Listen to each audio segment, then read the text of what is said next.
जब आखिरी बार मुलाकात हुई तुझसे मुस्कुरा के देख लिया काहे किए जा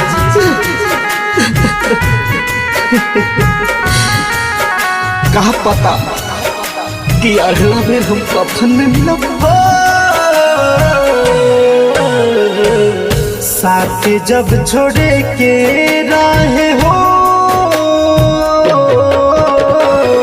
साथ जब छोड़े के रहे हाथ काहे धैलू, जाने हमर हमारे से प्यार काहे कैलू, जाने हमर हमारे से प्यार काहे कैलू, जाने हमर हमारे से प्यार काहे कैलू, जाने हमर हमारे से प्यार काहे कैलू, जाने हमर हमारे से प्यार काहे कैलू।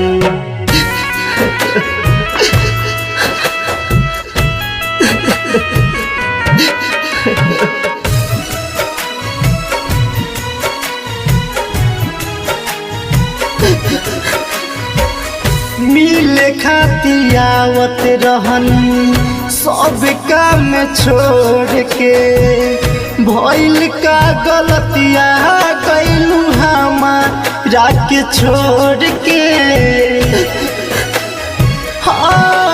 हाँ मिले खातिर आवत रहन सब काम छोड़ के, भइल का गलतिया कैलू हमारा के छोड़ के, हमारा के छोड़ के।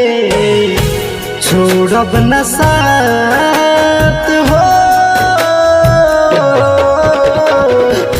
छोड़ब न साथ खाली सपना देखैलू, जाने हमर हमारे से प्यार काहे कैलू, जाने हमर हमारे से प्यार काहे कैलू।